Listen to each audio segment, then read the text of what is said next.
Hello friends, and welcome to The Hanged Man in the Moon. If this is your first time here, welcome. Thank you for coming. I'm pleased to meet you. If you've been here before, thank you for returning. I'm truly honored. Friends, this is part 2 of a 3-part interview with Christine Payne-Towler, the author and co-creator of the Tarot of the Holy Light.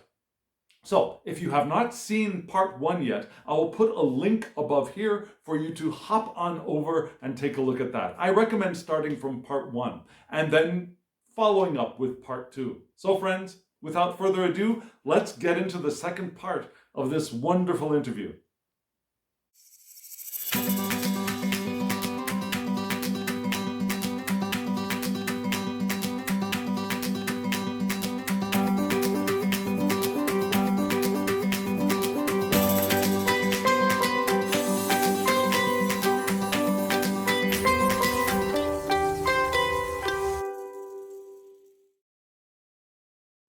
So now, we're talking about creation, what about the deck that that is the focus of this whole interview, the Tarot of the Holy Light? How did you begin developing it? How did you meet your co-creator with that? How did that happen?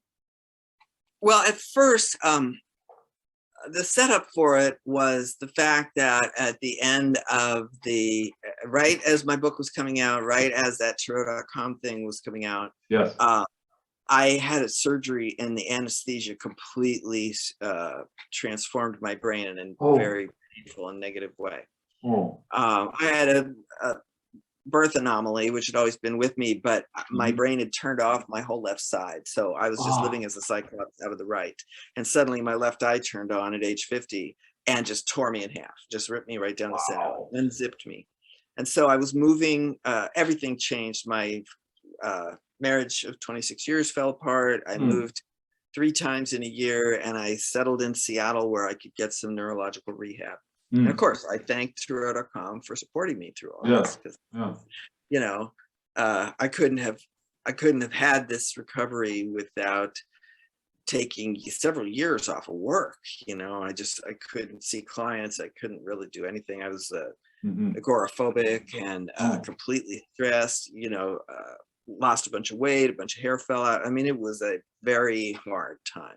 Yeah. So I was up in Seattle getting my neurological rehab, and after about a year or so, I started to begin to think, well, maybe I'd like to meet some people, or, you know, like get out of the house a little bit or something. So I took advantage of the, you know, social networking situation of the time. I put myself in the Seattle Times, in the personals, or in the, you know, whatever you call that. There was a name for these things, you know, the meeting people. Yeah, well, but it wasn't just personals. It was actual.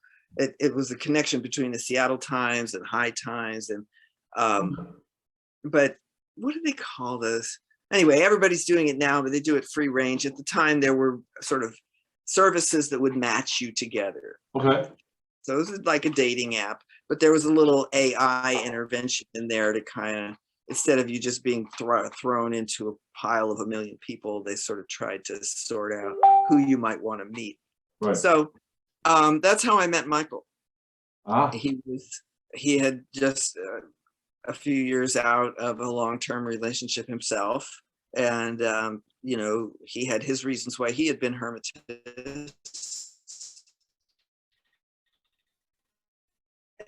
And we sort of, the computer kept showing us to each other over the course of the end of putting it back together. So we finally said, well, okay, let's have a phone call, whatever. As soon as I heard his voice, I was, oh no, I'm in trouble.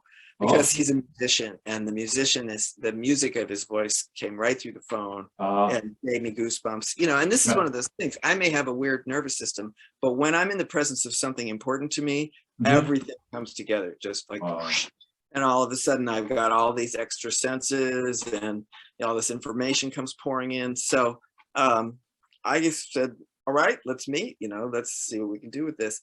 Well, it turns out he was an editor at the comics company Fantagraphics. Okay. And had all kinds of free range art with lots of different friends, as well as his bookmaking work with Fantagraphics.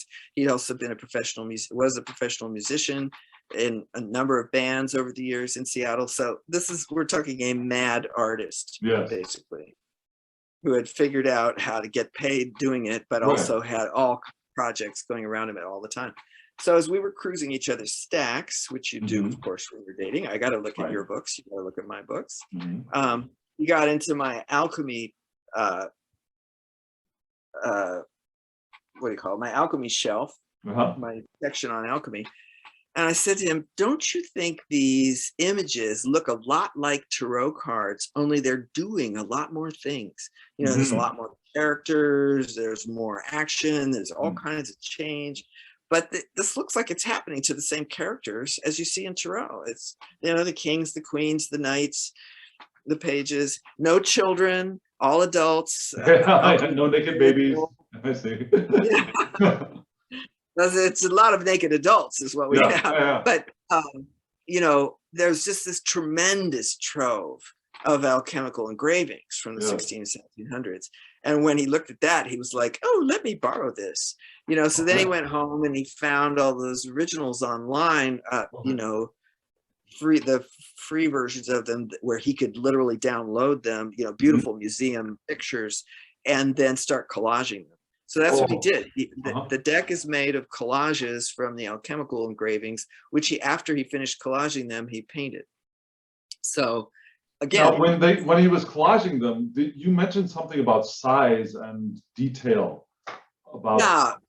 Part of his fun, because I don't know, everybody's different, but he was enjoying, part of what he enjoyed in the collage process was fusing the different pieces together so that they looked as if they were all one piece. So instead of having this kind of a shaggy stacks of images, he would take the card and blow it up really big and then connect all the lines and clean up all the boogers, and so that any one of these images could be made into a 2x3 poster or even a big wall hanging, and it would still be, you know, no matter how big you make it, it would still hold together. It wouldn't pixelate and fall apart.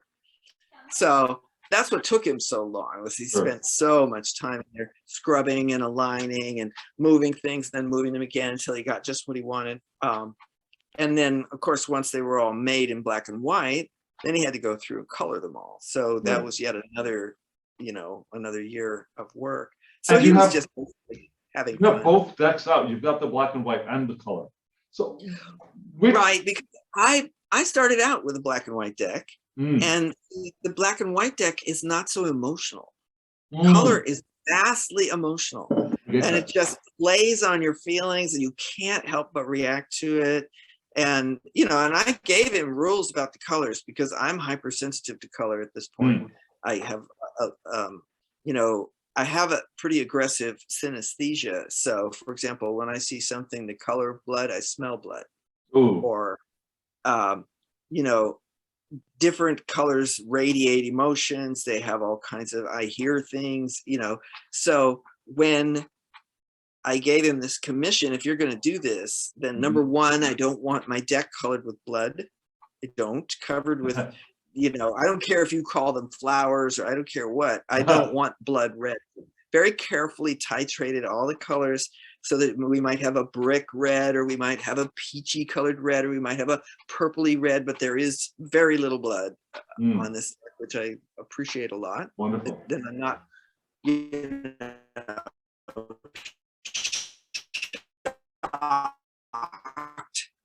by the cards just signaling emergency, and I also, their natural laws, the human faces belong on the trumps and the royals.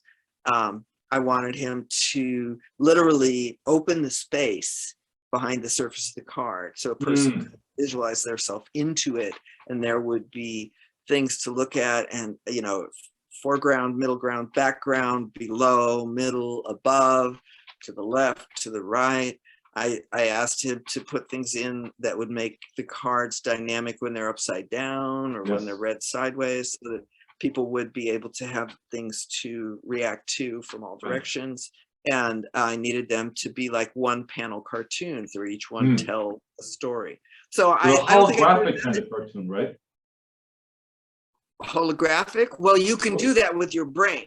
That's what I mean. Something that you can move into, not a flat surface cartoon, but something that you can dive into. That's right.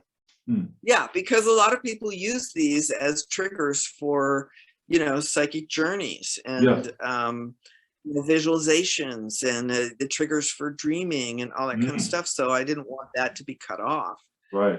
And again, in the world of cartooning, part of what the gift is to reduce the words to the absolute minimum and demonstrate as much as you can in the picture. Yes. And you're even using the line art and you're using colors in a certain way to convey motion and again to lead the eye. I mean, he's very good at making you see things in the right order, which is necessary for comics, is that when you look at the picture and you read the logo, that your mind be following the train of thought that are leading you, not just through the words, but that your eye can also do this inside that image. So he just had all the gifts that I needed. Without, I would never have known, that this is what you have to have in order to make a tarot deck like I needed. And I've been using, of course, I had the European decks, but there are so many decks in the market. I couldn't resist even some of the ones from the Golden Dawn because they're from the English school, because they're beautiful. They're amazing. Yeah, they're works of art. Yeah, and have a lot of insight. Joyce and Pamela Aiken's deck, Tarot of the Spirit, is a brilliant therapeutic device. I mean, they did the very best version of correcting Crowley's stupid card titles of anybody in the whole world. They took the doom and gloom off of it and turned it into a more humanistic oracle. So, I do appreciate what the tarot world has become and the many avenues that it brings in, but I'm just not a modernist from the point of view of projecting anything I want onto the cards, because I want to know what's there. I mean, I actually believe in the oracle. You know what I mean? If we take the time and trouble to shuffle the cards up well and set them up to do something, that isn't just a repetition of what you did last week. You have to shuffle enough and turn them and put your mind into a certain spot so that you can generate the synchronicity of an accurate reading. But once they're down there, you are greatly rewarded by doing your homework and going into the cards, studying their correspondences, looking at how they strike you personally, feeling, whatever it stirs up inside of you. But it comes from its core esoteric meanings, or, these meanings tap into something real in nature. I mean, you are the magnet. When you're shuffling the cards, they are taking the pattern of your magnet, and so then we throw them out into any kind of meaningful position, then you have literally a super customized photograph of yourself. And so a good reader should be able to unpack that without making stuff up. Yes, and it's the wider the container of information that we have to draw from. The better, the more accurate, I don't even want to say accuracy, but the more meaningful the multidimensional information will be. Yeah, because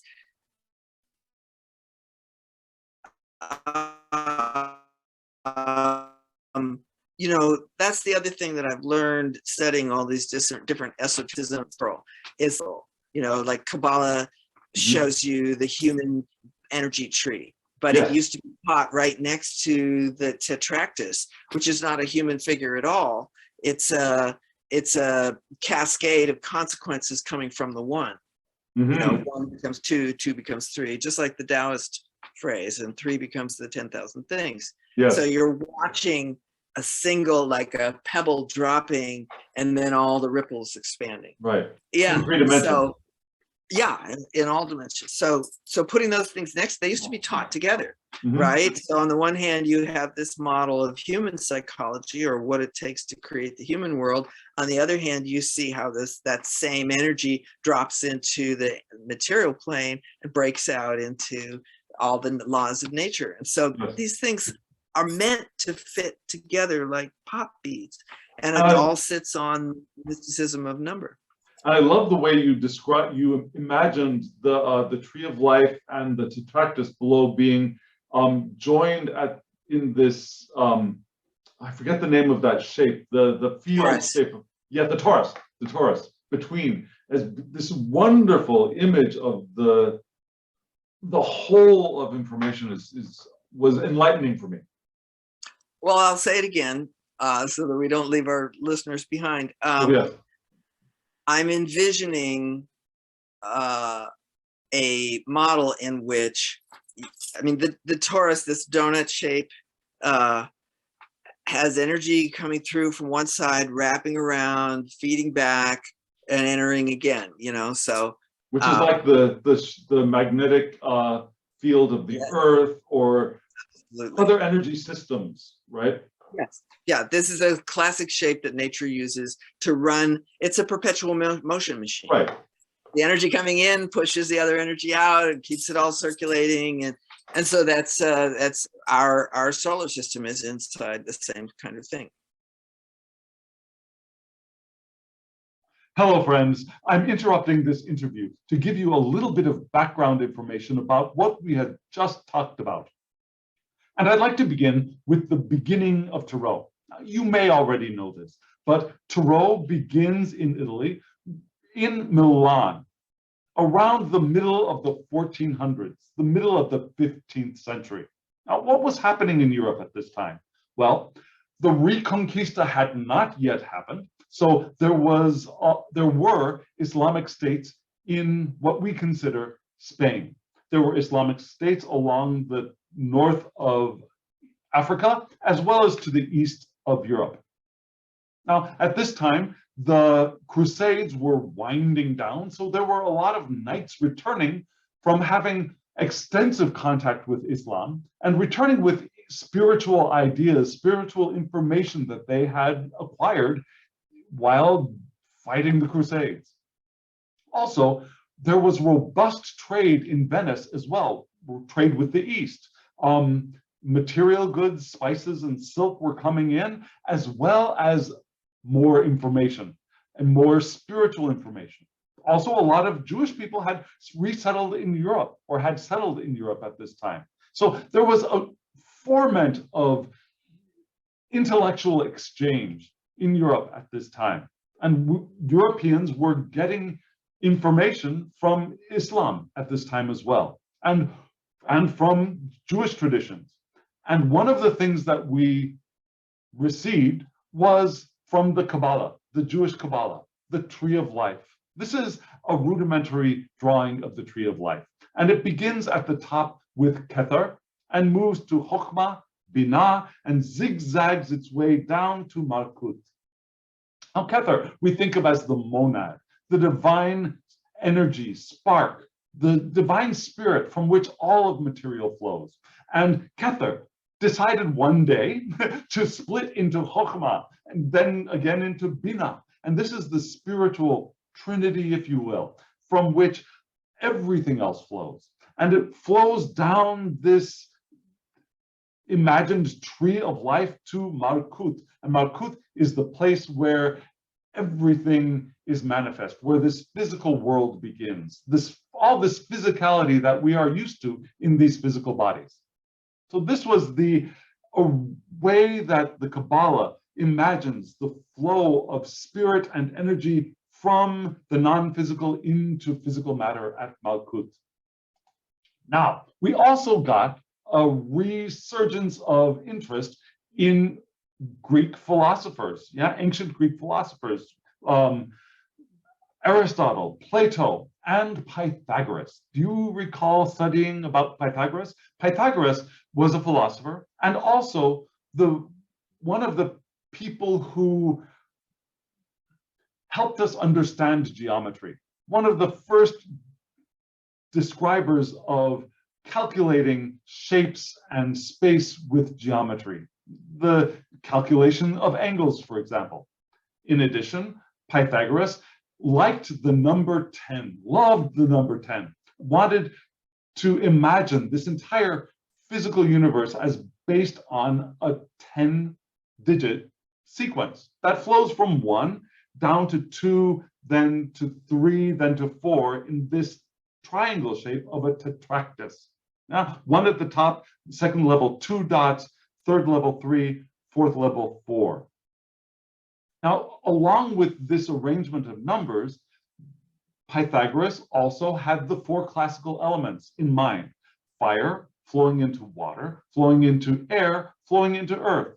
And Pythagoras saw that those elements flowed down this triangle from the top, number 1 with fire, to the bottom 4 with earth, with material form. So there was that arrangement already. But then, when we were receiving information from the Kabbalah, on top of this tetractys, we overlaid the tetragrammaton. Now, the tetragrammaton is the Hebrew name for God. The unpronounceable name of Yod, He, Vav, He. And so, in the West, on top of this tetractys, we overlaid the tetragrammaton in this way, starting at the top with Yod, moving down to Yod and He, moving down to Yod, He, Vav. Now remember, this is Hebrew. We read it from right to left. And then the bottom with Yod, He, Vav, He. And Yod was imagined as the symbol of fire, a classically masculine element. Vav is also a classically masculine element. Vav is air. The 2 He's are classically feminine elements of water and earth. So if we start at the very, very top here with the Yod, fire, we move down into Yod, He. The first He is water. And then we move to Yod, He, Vav, fire, water, air.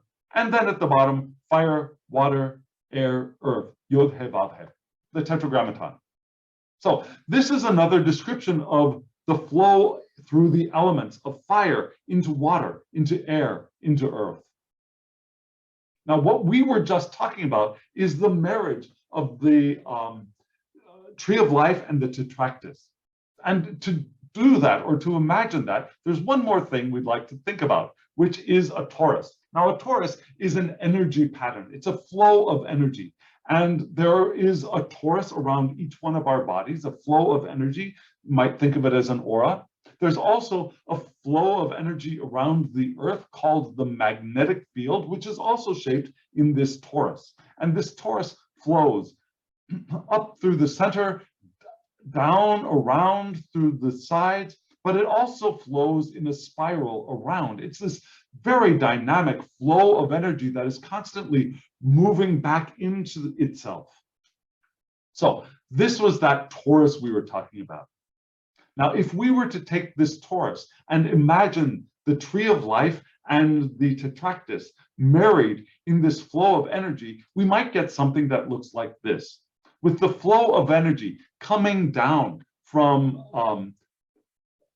Keter, down to Chokmah, Binah, down to Malkut, and then flowing down into the tetractys, down to the bottom level of the tetractys, and then flowing back up to the top into Keter. So energy flows down through the tree of life, down through the tetractys, and then back up to the top into Keter, which is this dynamic flow of energy from spirit into material, and then from material back up into spirit.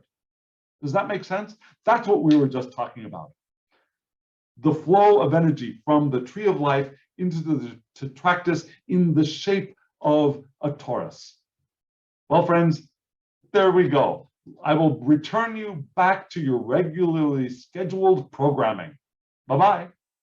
When you imagine that energy metabolism, think of yourself as being right at the center of the torus. Okay. And the energies that emit from your heart go downwards, And like the cascade of the tetractys, 1 becomes 2, becomes 3, becomes 10,000 things. And then it wraps around and spreads around the whole world and comes back in the center of your cranium and comes down as the Kabbalah tree back down to the heart. So the upper side is the 1 through 10 on the tree, and the bottom half is the 1 through 10 spreading out into nature. And then, of course, it all recirculates back around again. So we are made in the image of God, and this is the best visualization I understand for exactly how that is, you know, inside this energetic model that we all live. And again, it scales from the most minute to the vastest. That's the kind of thing I'm looking for, things that have that fractal quality where the macro, you know, trickles down into the micro, and then the micro builds back up into the macro, and it's a seamless process. And all can be seen in each piece, right? That's the idea of being fractal. It's that in each separate piece, there is the whole. Yes. Which is, yes. That's so wonderful. Yes, but you have to enter into this mode of thinking that we don't indulge in the 21st century, because we have had a century of psychology to tell us that everything is subjective. And it is true that everything, the individual experiences inside their flesh envelope, is colored by the lens of their subjectivity. Yes, you need to know you have a limited lens. It is biased in a given way. That doesn't make it bad or wrong or too small. That simply means you have to adjust for what your lens is, which is again why I go back to learn your chart and learn what your cards are telling you about your chart. Get a deck that will speak positively to you about your chart and doesn't make you wrong for being who you are. And then start to have conversations of how can I expand the potential of this chart, you know. But that means you're now understanding the nature of your lens, and you're no longer pretending that you don't have one. A lot of us walk around doing that, right? We pretend like, no, I don't have any lens. I see the reality exactly as it is, and all of you people are wrong. Right. Yeah. Right. I'm just a transparent window, and light through me without any interference, and I shine. I'm sorry, but that takes many, many lifetimes to do, and most of us aren't there yet. So better that we take ourselves in hand and begin to, you know, build a reality that includes, you know, both understanding our limits and studying the grand design. Yes. We fit in the grand design, but just we're only a particle. Speaking of lenses, I'm sorry. Speaking of lenses, I wanted to move on back to the deck, and I see that over time the deck has been well received, the Tarot of the Holy Light, but that people don't often fully understand what it is that they're looking at. There have been misunderstandings, I believe, of either the book or the deck itself. And what are some of those misunderstandings that you've noticed out there in the, for example, the YouTube sphere or the tarot sphere? Right.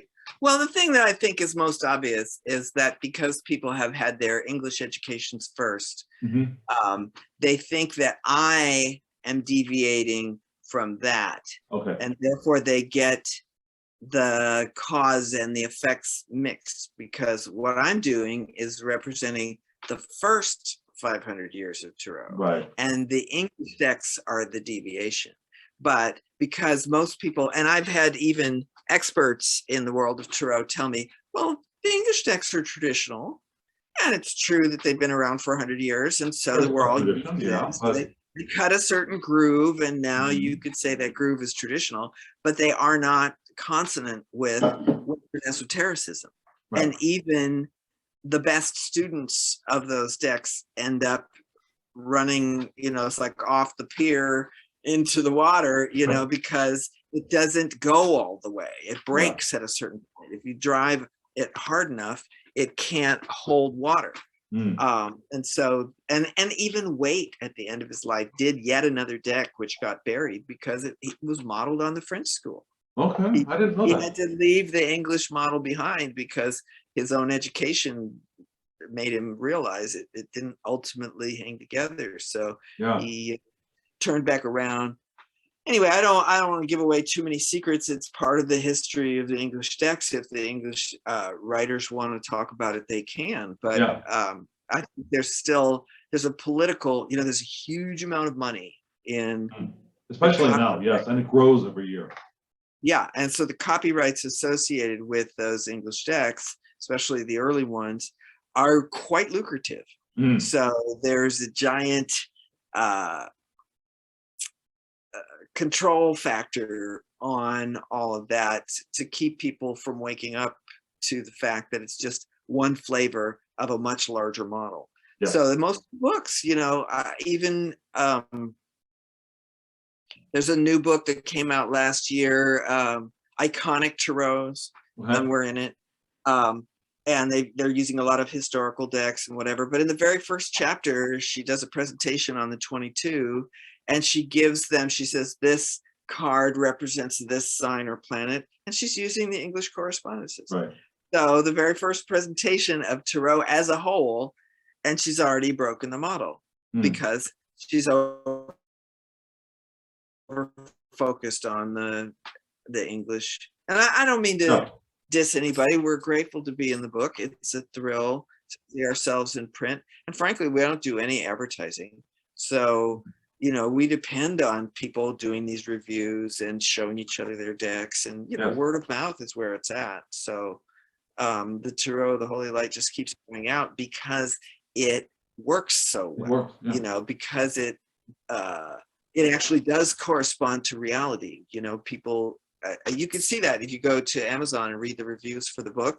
The complaints, the few complaints there are about the fact that this doesn't match what they learned in Tarot. And yes, it doesn't. Yes, it doesn't. No, it doesn't. And if they don't read the first chapter, if they don't read the first chapter, then they don't realize that this is how Tarot used to be. This is what the Tarot model had before the English came along and paved it over with asphalt. So instead they think, well, Christine seems to have this weird system of her own that she made up.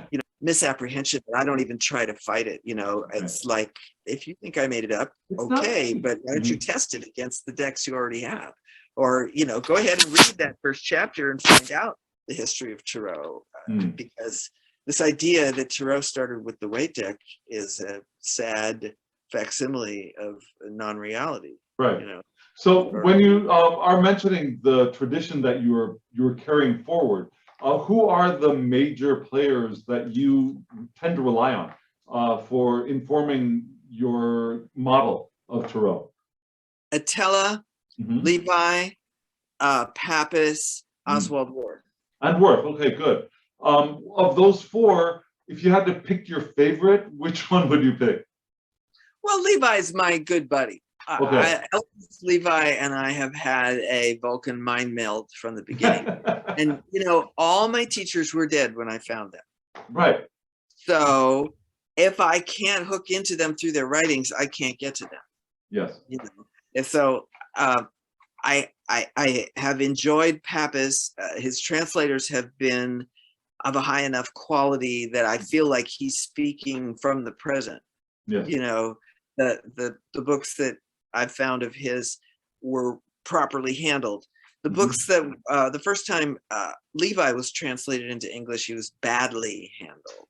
It was all Golden Dawn people, Crowley, Waite, and I think one other, but I can't remember his name, that did all the translations of Levi's books. And they inserted mean footnotes and, cast doubt on his right to say things and undermined what he was, and even at a certain point on the page where they're starting to give the correspondences to the Trumps, a big footnote saying, don't believe this, he wasn't initiated enough.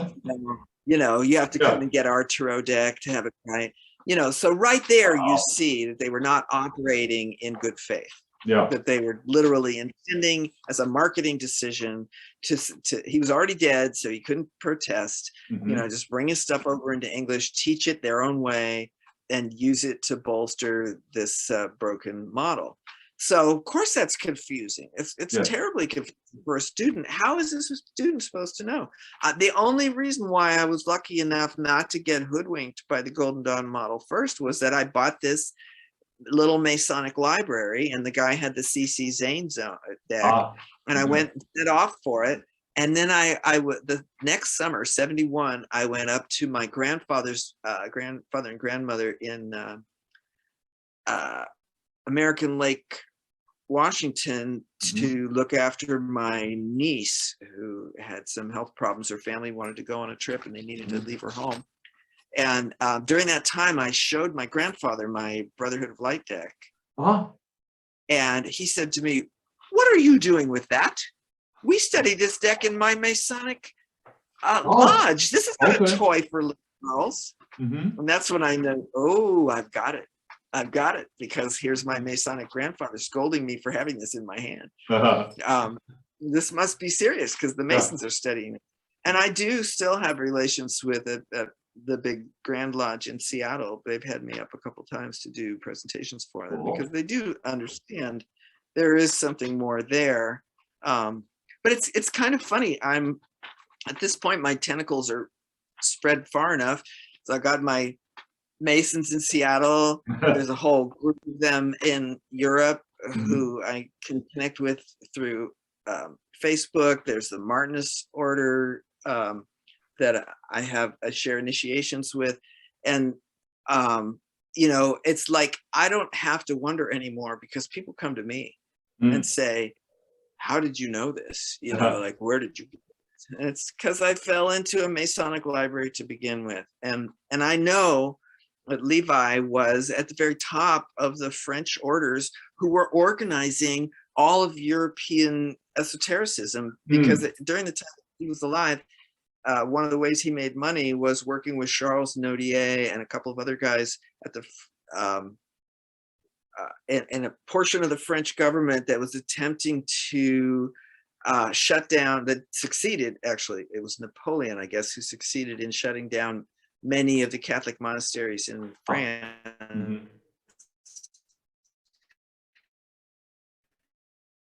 And they gathered in all their libraries, and then somebody had to go for,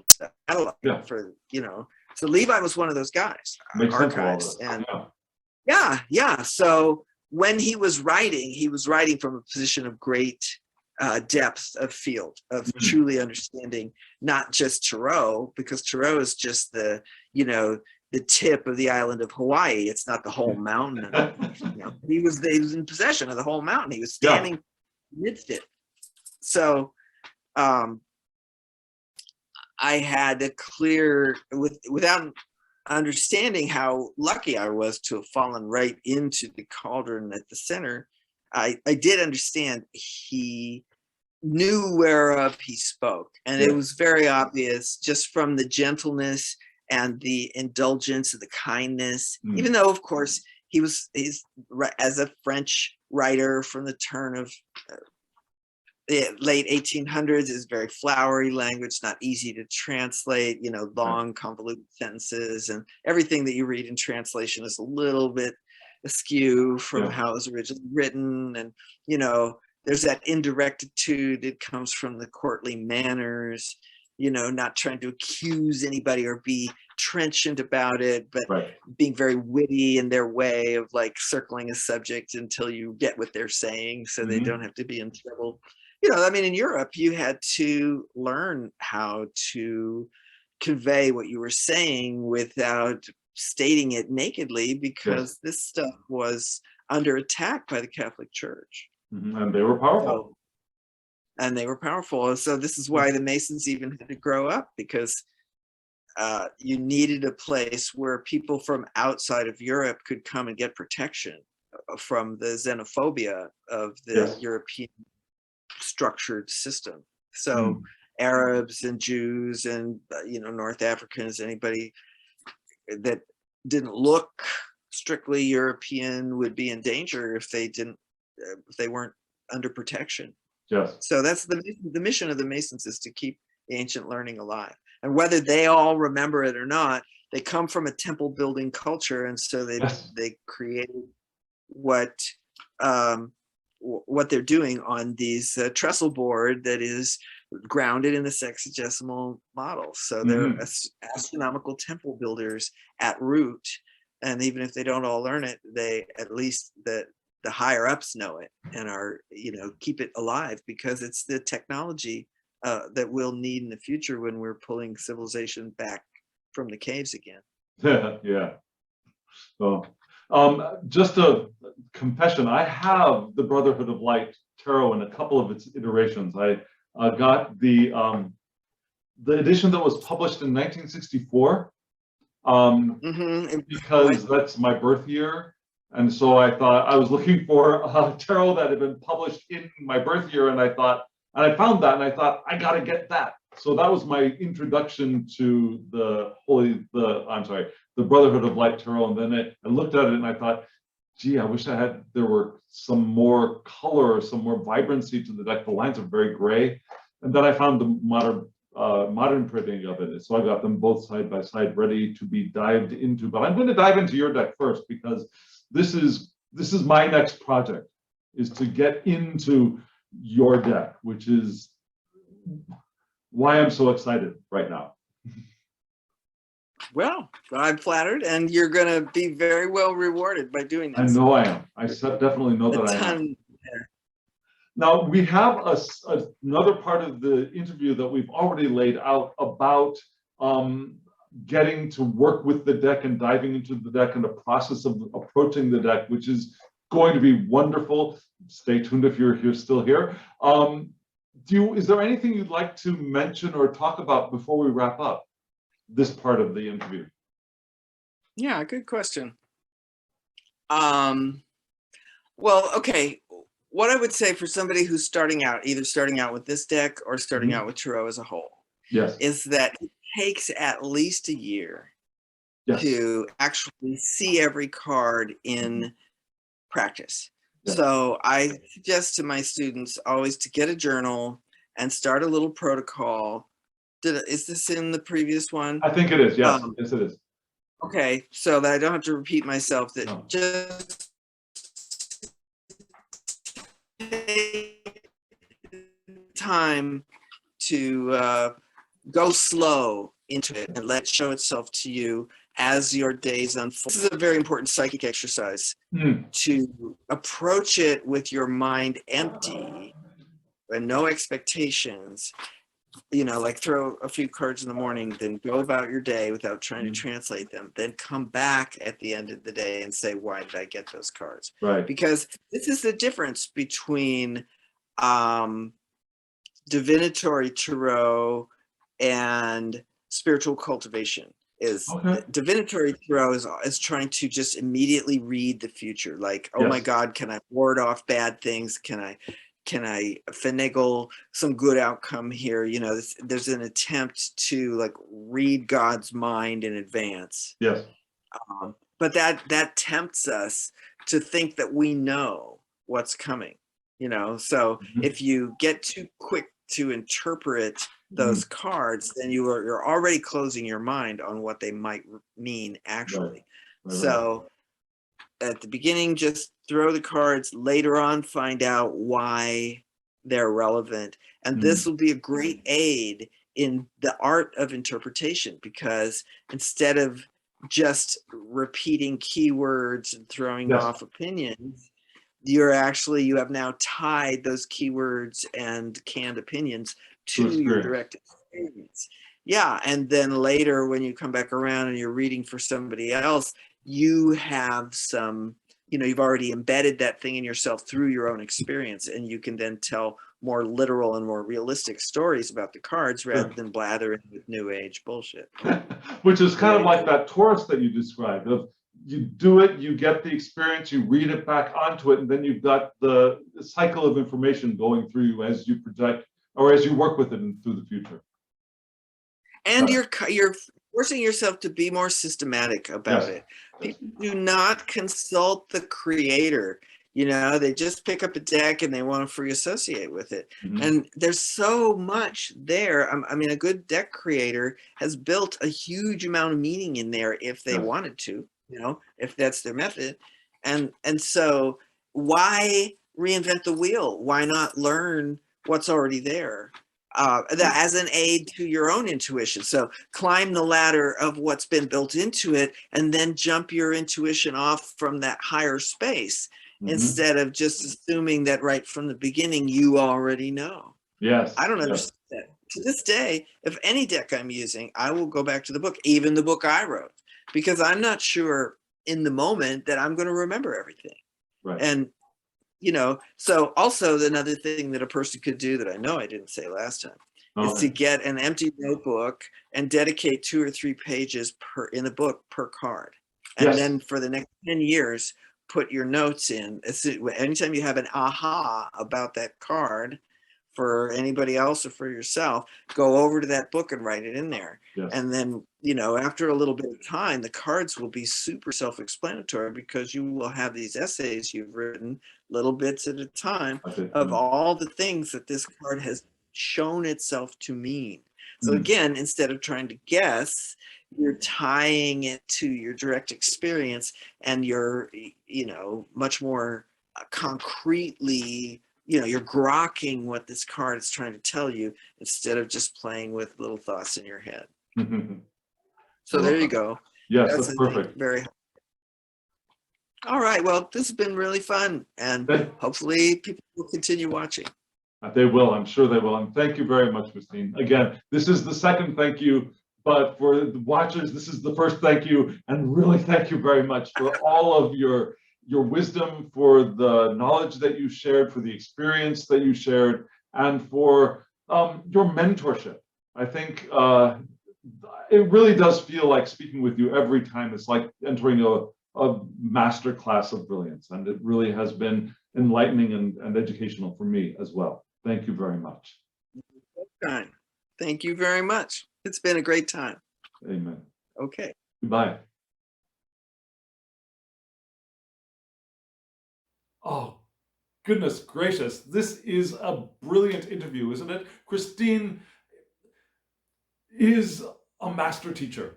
In every conversation that I've had with her, I'm speaking with a master.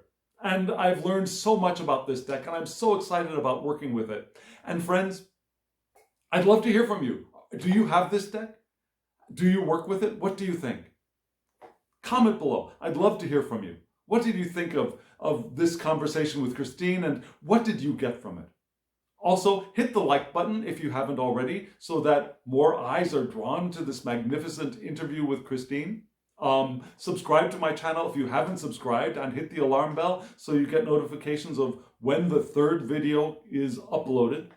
And also, share this around. There are many people I know who would be interested in this kind of discussion.